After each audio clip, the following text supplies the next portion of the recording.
that I call a bedrock habit is the practice of meditation. So I would encourage people, if they don't meditate, if they don't have a regular practice, to start in a way that's not necessarily easy, because sometimes 5 minutes of meditation can be really hard, but to try with even 5 minutes. I mean, if they can do 15 minutes, great, but if they can do 5 minutes, I have a 5-minute meditation on an app called Insight Timer, and it's been listened to hundreds of thousands of times. It speaks to people because it doesn't demand the world. It doesn't demand, I've got to sit in a quiet room on my own for a day or a week. It's 5 minutes. Welcome to the 1000 Day Sober podcast. My name is Lee Davey. I am not an alcoholic. I refuse to be anonymous. I am someone that doesn't drink alcohol and spend every waking moment of my life helping other people do the same. Like right now. How's it going out there, folks? I am currently sweating my balls off. I don't know how hot it is because I don't really do temperature. Do any of you have that thing where there's just something that you don't know nothing about, and it doesn't matter how many times someone tries to tell you that thing, that you block it off? So, for example, I have no idea if we revolve around the sun or if the sun revolves around us. I don't know what temperature is. I don't know how to define cold, hot, and warm. I don't know distance. I couldn't tell you 6 feet from 10 feet. Like, I don't know. It's like weird, right? So yeah, I don't know how hot it is, but I'm boiling. I have to shut this door and keep the air conditioning off because it's too noisy when I'm doing these podcasts. And I've just come off a meeting, an online support group meeting. So we've been talking for like 90 minutes and I'm really hot and sweaty. But bear with me for a little bit and then I'll get off and leave you in the capable hands of our guest. I did say that I'd just come off a group meeting. As you know, with lockdown right now, any of you who used Alcoholics Anonymous or other, physical meetups in order for you to deal with your dependence on alcohol are kind of up shit creek without a paddle right now because you can't really meet, although a lot of places are now starting to relax. So that allows the online space to really shine, really, and really extend a hand and help you out. And the way that we've done that at 1000 Days Sober is every Monday and Wednesday. The time is going to change in the future, and I don't know what time that is going to be, so I'm not going to tell you what the time is. But every Monday and Wednesday, we meet, right? And that meeting is extended to everybody on Strive and everybody in the world outside of Strive. It's free, you don't have to pay anything. And you turn up and we have a good chat. And so if you want to be a part of those online meetings, please go to www.1000daysober.com and sign up to our email list. And I send an email out every Sunday and every Tuesday reminding you and giving you the link to join.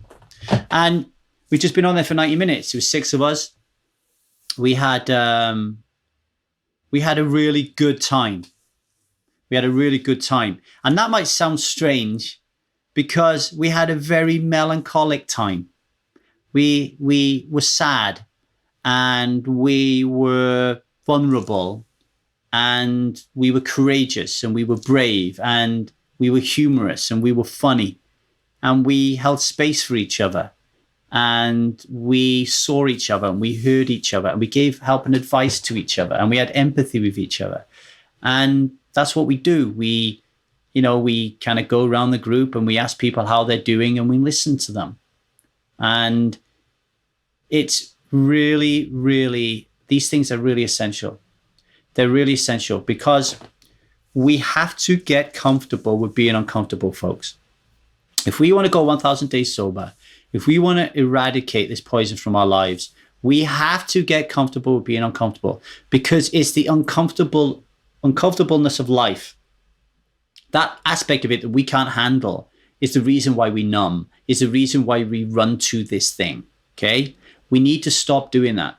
We need to feel and understand that we can handle uncomfortableness because it's just a natural part of human life and we're designed to be able to cope with it. We're not only designed to be able to cope, we're designed to smash it. We're very, very good at being uncomfortable. And even those of you who are uncomfortable with being uncomfortable, if you was to think and write down 5 moments in your life when you were the most uncomfortable you've ever been, you got through it. You got through it. And you might even get through it and be really proud of yourself that you did.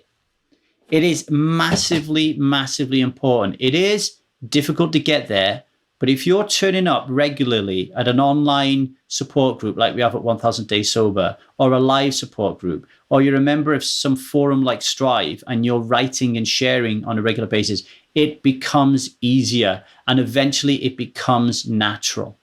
It becomes natural. When people say to me, Lee, you're beating yourself up. Lee, stop being so hard on yourself. I'm not. I'm not beating myself up. I'm not being too hard on myself. I'm being vulnerable. I'm giving you a gift. That's something I learned from Alain de Botton this past week. That when you're sharing with someone, when you're being vulnerable, it's a gift for someone. So imagine, which just happened on our support group, that somebody talks about the fact that they're always fighting in their relationship and they feel pretty ashamed, or if not ashamed, guilty, and annoyed, and a bit embarrassed that is happening all the time, and they have to talk about it. Whilst that might be uncomfortable for the individual, it's a gift for the other people listening who are experiencing the same thing, but are also deep-seated in uncomfortableness and don't want to talk about it. Because now it's almost like they got permission to talk about it. That courage in a group comes more freely than courage individually. So I really do encourage you to join our email list and come and have some fun being sad as fuck on our weekly meetings on Mondays and Wednesdays, and join Strive as well. And if you do join Strive, we're giving a free month away to you. It's normally £40 subscription, and for that you get Strive access to all our amazing coaches and ambassadors, and you get access to all of our workshops and online meetings and all that kind of stuff, including the 1000 Days Sober experience, which we run 4 times a year, and has over 200 different lessons designed to create this person who no longer drinks alcohol and builds rockets and flies to Mars, lives a fulfilled life, right? But we are giving that experience away for a month, and that gives you the opportunity to not worry about money, to just invest in yourself and to really dive into our personality, our philosophy, and whether or not you even like us or not. And if you don't, you can leave. And if you do, you'll realize that £40 a month is a fucking steal when it comes to changing your life, right? So head over to www.1000dayssober.com and sign up to get your free month. You'll find how to do it there. If you can't find it, you get stuck, email me at truthboutalcohol@gmail.com. Now, just before we get on to our guest, just to let you know, we have changed the name of the podcast. It's no longer the Alcohol Addiction Podcast. It is the 1000 Days Sober Podcast. But that's not all that we've changed. We have a podcast page over at 1000dayssober.com. It's currently under renovation, but it's still working 90% of the time accurately, and it's soaked in value. So please check it out. Every time you hear a podcast episode like today with Hugh Byrne, for example, we're going to be talking about mindfulness and how mindfulness can help you recover from alcohol dependency. If you want to learn more about Hugh, you want to learn more about the topic of mindfulness and alcohol, and you want to learn about what we were talking about in greater depth, then when you go to our website and click on the podcast page and find the link for my conversation with Hugh, you will receive the best show notes in the business, really top quality show notes. You will receive a full transcript of that conversation so you can read it. And best of all, you will receive a special workbook. And that workbook is a series of questions that allows you to really cement the knowledge that you gained when you were listening to it. How many of you listen to a podcast when you're on a run or something, and then you just go on to the next podcast, you get on to the next podcast. You might get the odd light bulb moment, but you're just chewing through information, right? Well, this workbook allows you to get centered and to be like, wow, okay, this is what this podcast was about. This is what I'm going to learn. Because remember, podcasts are education and inspiration. They're not just something you just listen to for the sake of it. All right. It is for education, inspiration. So be educated, be inspired. Go to www.1000daysober.com and click on the podcast page and download that workbook, okay? Well, don't download it. We'll send you an email giving it to you. Anyway, that's enough for me. On to our next guest, Hugh Byrne. He has been on the show before, long time ago. I love this man. He's got beautiful energy around him. So please go back and listen to his original conversation that I had with him many years ago. But he's back on now. Hugh is an expert and author in the field of mindfulness and positive habit change. He's a senior teacher with the Insight Meditation Community of Washington and Garrison Institute's Contemplative-Based Resilience for humanitarian aid workers responding to refugees crises across the Middle East. Hugh's mindfulness and meditation offerings are driven by the vision of helping people shift from autopilot towards behaviors that create greater happiness and freedom of the heart. And how many of us drink alcohol because we're on autopilot, right? Hugh has been practicing, teaching and guiding trainings, workshops and intensive retreats for 20 years within the US and internationally, particularly now online. And Hugh is trained in and teaches mindfulness-based stress reduction and mind-body somatic experiences approach to healing. Hugh also has a law degree from London University and a PhD from UCLA and worked for more than 2 decades in the field of human rights and social justice. He's also the author of The Here and Now Habit, which is what we talked about in our first interview, and now the Habit Swap, trade in your unhealthy habits for mindful ones. This is a short and sweet conversation. We talk for about 30 minutes about mindfulness and alcohol. Hope you really enjoy it. And if you want to get a question to Hugh, then just send me an email at thetruthaboutalcohol@gmail.com. Please rate and review the show. And the best thing you can do today is tell somebody else to listen to it. Take care of yourselves and keep on striving.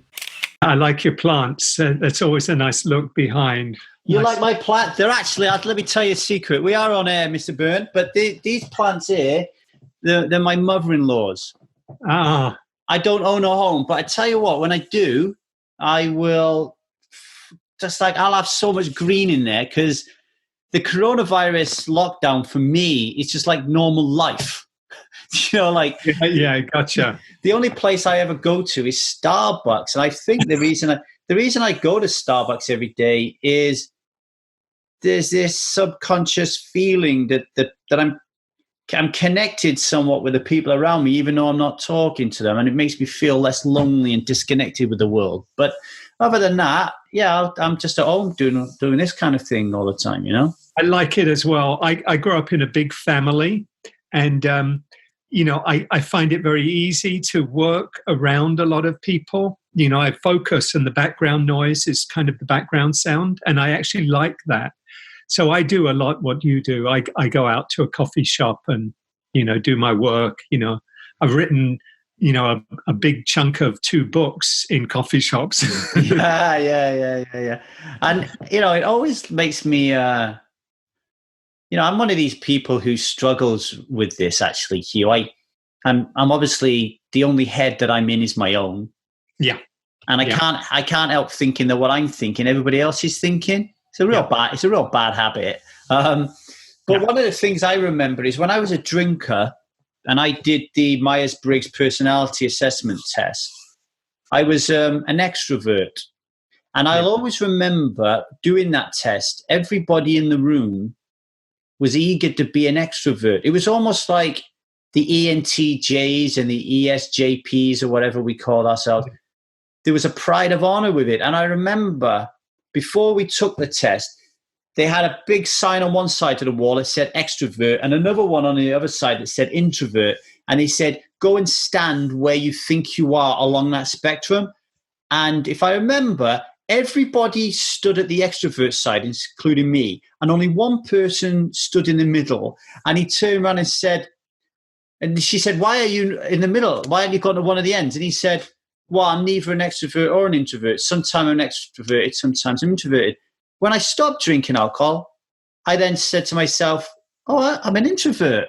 But then I realized I'm not. I'm along the spectrum and I can go into both of them. So when I hear people go, I'm really struggling with this coronavirus because I'm an extrovert and I need to go out and meet people, I think to myself, no, just tap into your introversion, mate. You've got it there somewhere. Yeah. No, I really hear what you're saying because I tend to kind of, if I define myself, do it more on the extrovert side, but I have a very strong introvert side of me as well. And I think the meditation is a kind of, in a sense, a reflection of that. It's kind of, I really like being in a space of aloneness, which is not being lonely. You know what I mean? It's being on my own, but not, in solitude. I like solitude, but I also love being around people as well. But it's kind of finding that balance. So it sounds like we're in a similar place. Do you think people who identify strongly as extroverts would struggle more to incorporate mindfulness and meditation into their practice? I don't know if it works quite like that. I mean, yes, I would say that if there's a kind of neediness, if it's meeting a kind of neediness in a person, I need some kind of thing that I'm getting from people. And if I don't get that, then I'm feeling bad. Then in that way, that might be hard for those people then to kind of just be on their own where there isn't any of that energy. But I think there are people, and I think I put myself in this group, who like to be around people, but also like to be alone. And so it's like, as we were saying, you were saying before, kind of going in and a going out. So I wouldn't make a generalization about it. It kind of, for me, it depends on whether that's kind of a balanced kind of, not necessarily balanced between the two, but it's a kind of a balanced relationship. There's a kind of sense of inner ease with it, or if it's coming from that neediness. And that would be a kind of theme I think would be very relevant for our discussion, of addictions, kind of going out for, feeding ourselves outside. And what is it that's, we're not connecting with, or we're not able to touch into within ourselves, that we're needing to go out for, for crave something or need something. Or in the light of something that I realized about myself yesterday, when I realized that I'm very self-centered, that we run away from who we are because we're ashamed of who we are. Yeah. That's another, definitely. Because and I had a session with 1000 Day Sober coach Vincent Grant yesterday about how I'm struggling around certain areas in my life, and particularly getting into conflict all the time. And through the process of me having a session with him, I realized that I am very self-centered. So I'll give you an example. If my 3-year-old daughter is screaming at the top of her lungs and won't shut up, and I'm lost control in that moment as a father, I start to feel personally really uncomfortable and inadequate and inferior. And so I make it about me. And I'm likely to go, stop shouting, stop screaming. And I'll try to dominate her or threaten her with my voice to quieten down. And he got me to see that is self-centeredness. Now I'm able to openly talk about that because those things don't bother me. But I imagine now that's in my conscious awareness. When it was in my subconscious awareness, what I call resistance, the shadow in me, would hide that, would hide that so well. And I would defend, deny, judgment, I often come back to what Carl Jung said, what is not brought into consciousness comes to us as fate. If not brought into consciousness comes to us as fate. If it's kind of below the line and we're acting it out, or we're not kind of bringing it above the line into awareness, then what we'll do is we will act out the unhealthy patterns and the avoidance mechanisms and all the ways we avoid opening to that painful place within ourselves. So mindfulness, I think, is very much about bringing what is, to use the term, below the line, in this unconscious or subconscious, above the line. And once we do that, then we can make choices. We can say, oh, okay, there's something in that what I was unconscious of is trying to meet a real need, but it's going about it in a way that's harming me or harming other people. But if I can take a look at that, I can then say, okay, how can I meet that need, genuine need, but in a way that doesn't involve, shutting people out or getting angry with them or whatever the kind of external behavior is. So that, that whole question, I mean, mindfulness, this whole kind of bringing things into awareness is so essential for kind of dealing with any of our cravings and any of our behaviors that we're not conscious of, or even our ways of thinking. Yeah, I just want to share with people that when the thought process around how I found meditation, mindfulness was, I was an addict in a lot of different senses, but the one that everybody identifies here with me is alcoholism. And I stopped drinking and then when I stopped drinking, that act alone, without any mindfulness or any meditation practice, that act of stopping that poison from coming into my mind created a shift in me. And I started to think about life in ways and a curiosity that I'd never had before. And that led me to quit my job and read a lot of self-help literature. So the self-help literature came before quitting my job. And then during that self-help literature, all these experts were saying, hey, man, if you want to get on and be a gazillionaire, because back then it was kind of all about money for me. It was like, you need to meditate and you need to be mindful and all this kind of stuff. So I just started doing it, not really thinking anything other than I'll be successful if I meditate or be mindful.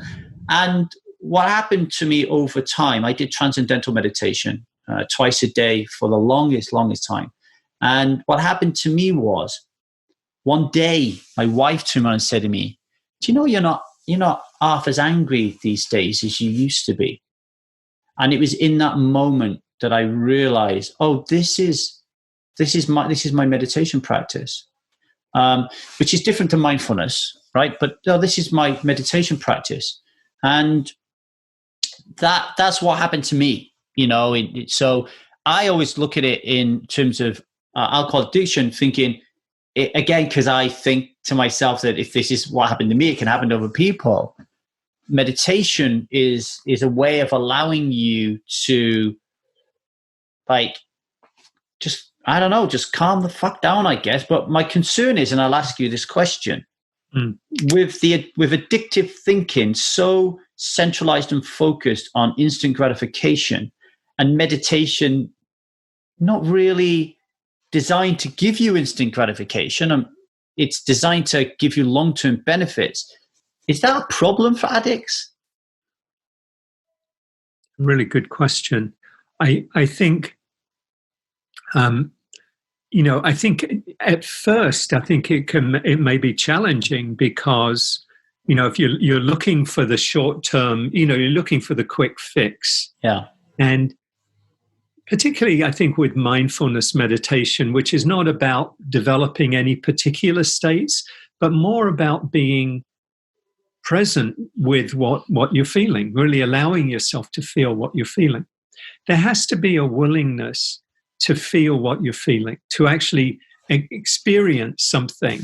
And it's often going to be something, necessarily, I think, with addiction, it's going to be something that's unpleasant because it's going to involve, not necessarily, you're not forever necessarily, but for this moment or these moments, it's going to involve feeling unpleasant feelings because, even for, if you're feeling that, like, I want, mindfulness is going to say, okay, feel that feeling of wanting. How does it feel to feel the feeling without acting on it?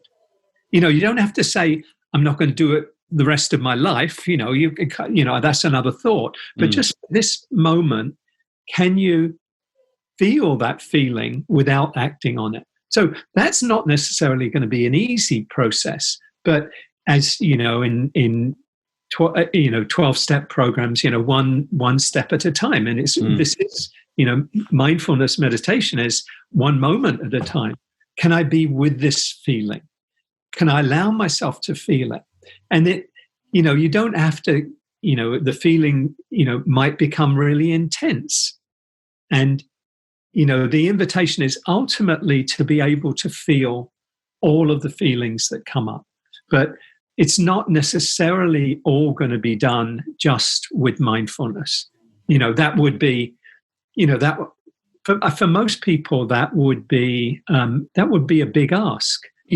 It's basically almost like cold turkey, kind of like, okay, what about when the cravings are really, really intense? There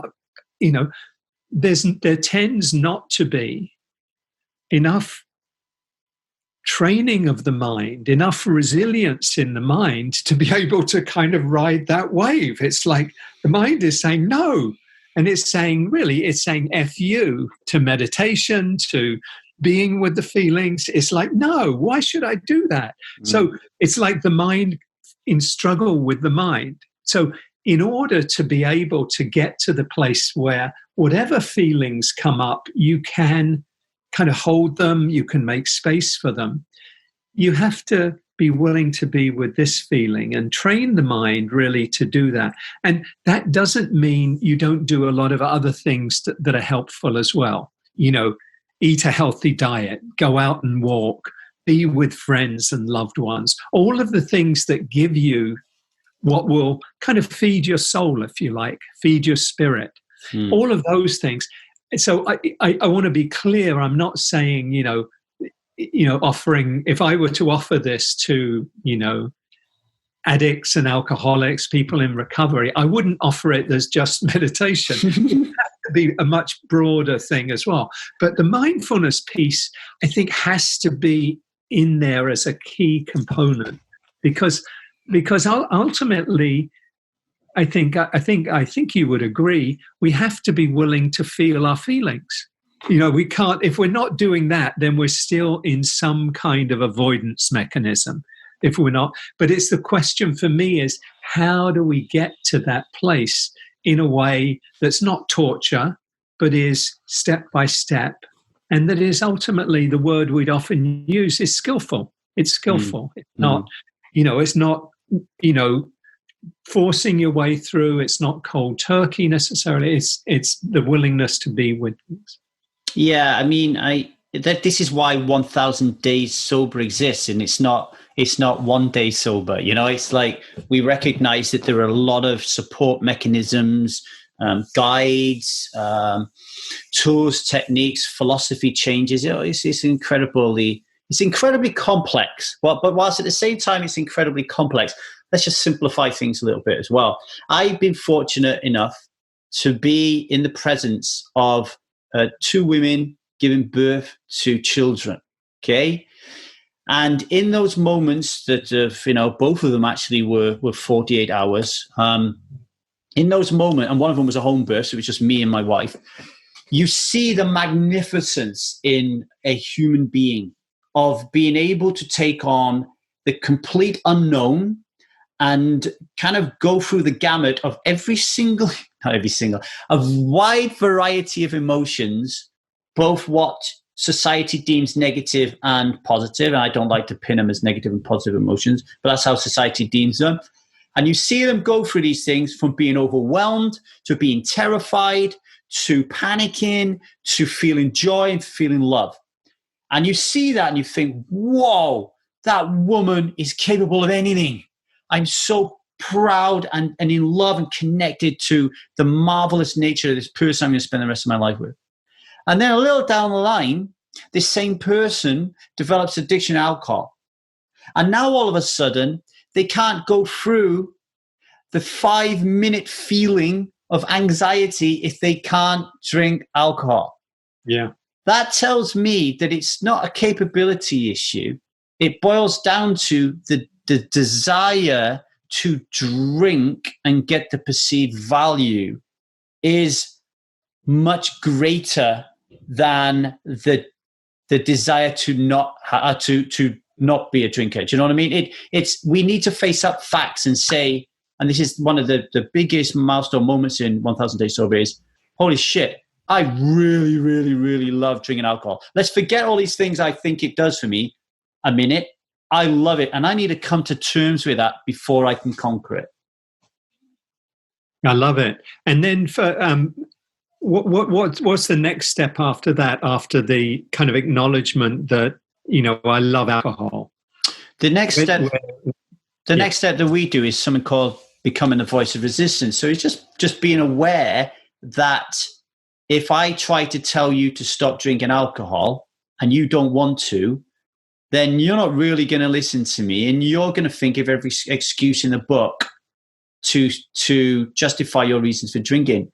So we become the voice of resistance, and we ask people, what are all the reasons you should stop working with 1000 Days Sober right now? What are all the reasons you should tell Lee David to take a fucking hike?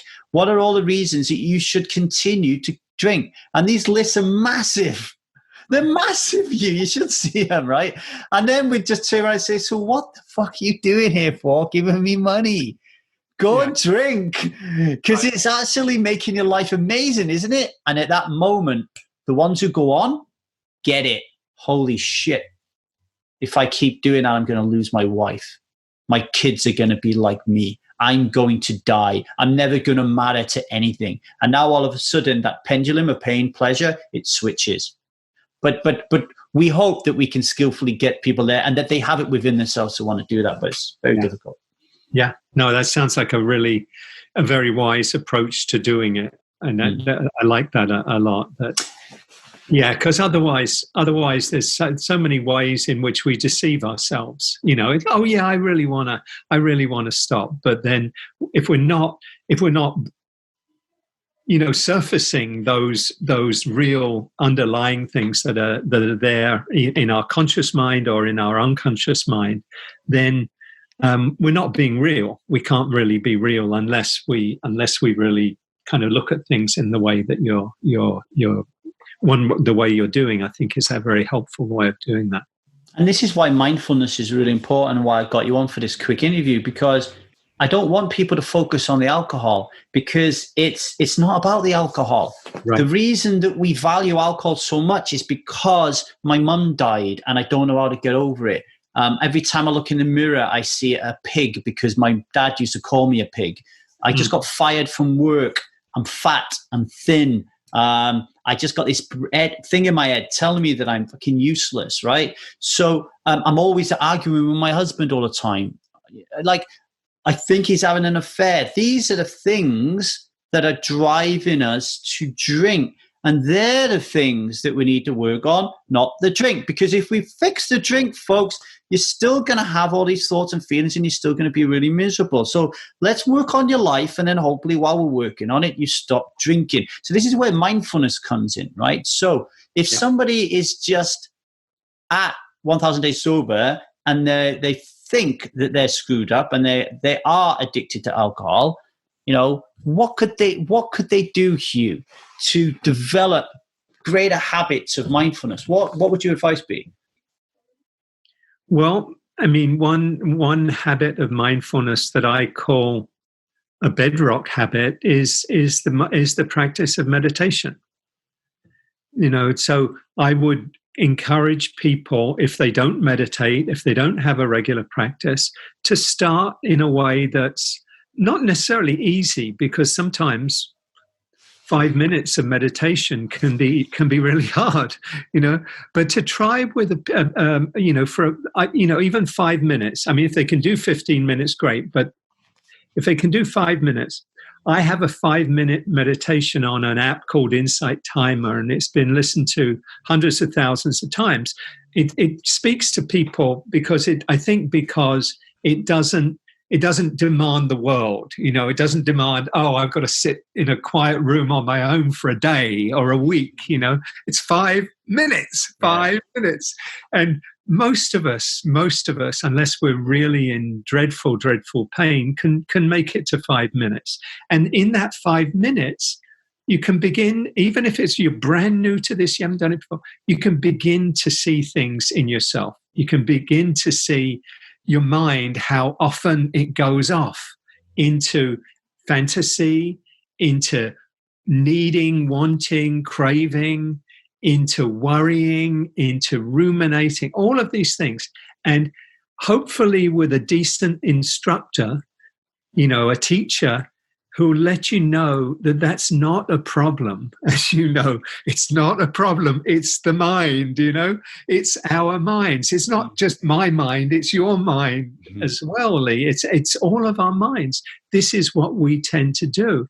And if we can see maybe humor in that, kindness in that towards ourselves, then we can begin just to be aware of the nature of our mind, train the mind, and learn to be willing to be with things that aren't pleasant, and including cravings and different triggers and all of those things.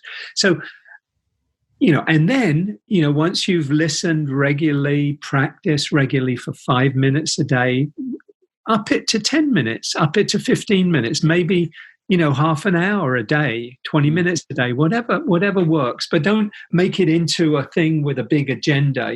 Just feel your way into making this a healthy habit. I call it a bedrock habit because it has so much of an impact on other areas of my life. If I don't meditate, I tend to notice after a few days that I'm more cranky or I'm less present, all of that. And if I do on a regular basis, and kind of really, on a, once or twice a day, then my life tends to be more balanced, tends to be more calm. So, and I also am more able to bring mindfulness into daily life. So it's both the formal practice and what we call the informal practice.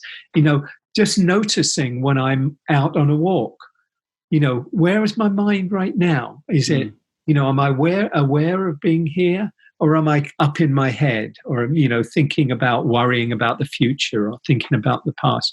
So that's one piece: meditation and bringing mindfulness into our daily lives.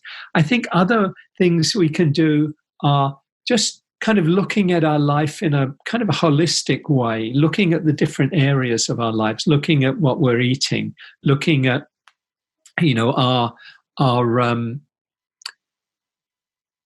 exercise, getting exercise, the way we are in our bodies. How do we treat our bodies?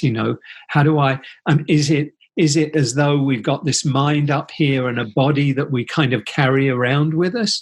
Or are we more alive in our bodies? So being able to bring more awareness into our bodies through whether it's sports or jogging or running or yoga or tai chi or qigong or whatever it is, some ways of really kind of embodying our lives, because we live our lives in these bodies. It's not like we've got a head and these bodies are kind of somewhat separate from us. This is so not even treating our bodies well is kind of thinking of as an object, but really embodying our life, living our lives fully in our bodies, looking at our relationships, looking at our work, looking at our, how am I relating to my spouse, my partner, my kids, what needs to be looked at here? Is there, am I getting angry with them? We talked about that, am I getting angry? Am I so caught up in my work that I'm not giving them enough time? I'm not really spending time with them. I'm not really, enjoying my life, enjoying my relationships, connecting with others, looking at my work. Is that a healthy, wholesome relationship I have with my work? Or am I kind of tied to it? Am I a workaholic? Or am I kind of always judging it? Oh, I wish I didn't have to do this. I wish I had another job, and living, not really being present for our work. So really it's looking at all areas of our lives, taking an overall inventory of, how am I spending my days?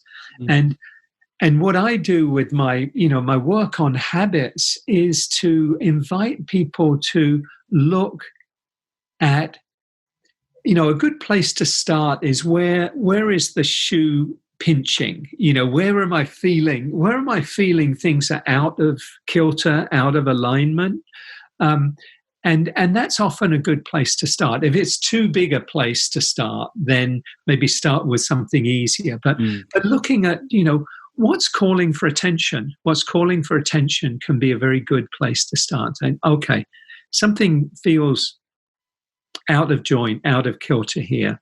So really it's a way of I think of it as bringing more and more of our lives into, really above the line, into our awareness, and asking ourselves, what do I need to, what would it be good for me to let go of that doesn't feel healthy, skillful, wholesome? And what do I need more of? What's missing in my life? Are there things that, in the heart area, in the emotions that aren't really, I'm not really getting enough of, enough connection, enough love, enough friendship. And what might I do to do that, to create, to develop more, the more wholesome states of mind, beneficial states of mind, love and kindness and generosity and gratitude, and recognize that we have those within ourselves. We don't always have to get them out there for other people as well. Well, each of our podcast episodes comes these days with a fantastic workbook. So those questions that Hugh just suggested that you should introspect over, we will add them to the workbook. We'll also add Hugh's links to Hugh's books and his websites and the Insight Timer app to those show notes, and I'll put a lot of meditation resources down there for you folks as well, a lot of apps and that kind of thing. Hugh Byrne, nice and quick one today, very mindful and quick one. We'll get you on the show again in the future, no doubt, but in the meantime, have a wonderful day and stay safe, yeah? Thank you. I hope it's helpful to folks, and look forward to being back again and being in touch. Thank you. Thank you for listening to the Alcohol Addiction Podcast. Now, before you run away, just a few things, okay? So, the next time we run the 1000 Day Sober Experience, our program that guides you and helps you to become 1000 days sober. So that's 2.7 years, folks, right? It's the only long-term program in the world where we're with you constantly to help and guide you through the 6 stages of the Strive model for change. We get you through being stuck. We get you through thinking and the ambivalence around drinking alcohol. We get you through the research phase of making some change. We get you through the change. We manage you through that change. And then after that, with alcohol in the rearview mirror, we help you to evolve, to live a fulfilled life, to do that incredibly important post-recovery work, which so many people, so many organizations out there dismiss or just don't even cover at all, right? So we got you back for 1000 days. The next time we run an experience will be in July. But do not wait until then. The best thing that you can do right now is to get over to www.1000dayssober.com and sign up to be a member of Strive today. Okay, it is £40 a month subscription. That includes the 1000 Days Sober Experience. It includes online workshop. It includes online meetings. It includes guidance from our ambassadors. It includes one-on-one meetings with our incredible Strive coaches who are skilled at a vast array of important elements of your life that are going to drive up and increase your physical and mental health. And by joining now, you get used to the environment, you get used to the community, you get used to the people, and by the time July comes along, you'll be firing on all cylinders, kind of roaring to get into the 1000 Days Sober Experience. So do that today. Really, really important. If you want to get the show notes for today, the show notes are exceptional, folks. You get the show notes from today's episode. You want to get a full transcription of today's episode, and you want to get a special workbook that will give you some fun and interesting questions based on today's episode that you can help, that will one-up your life, right? Then get over to www.1000dayssober.com. You will find the link there and sign up, give us your email address, and we will give you these things free of charge, okay? And on that £40 a month, if you do not have the money, if you are struggling financially, then email me at thetruthaboutalcohol@gmail.com and we'll figure something out. Do not let money get in your way of becoming 1000 days sober. And just because we go 1000 days sober, right? Don't be worried about that if you're not quite ready to quit yet. The first stage of the Strive model for change is called stuck. The second stage is called thought. And we do not expect you to stop drinking whilst you're doing that work. And that will take you a good 4 to 5 months. So you get a lot of grace. We will meet you where you're at in your addiction to alcohol. Don't worry about that, okay? We take on everybody. People who are desperately trying to stop drinking and people who are stopped drinking and they just want help putting their life back together, okay? Lastly, if you enjoyed listening to Alcohol Addiction Podcast, then please rate and review it on your local provider, whether that would be Apple or SoundCloud or whatever. Just give us a nice review and some nice stars. You can find us on Instagram at 1000daysober.com or 1000 Days Sober, and you can find us on YouTube, 1000 Days Sober as well. All right, take care of yourselves, folks. Ciao, ciao.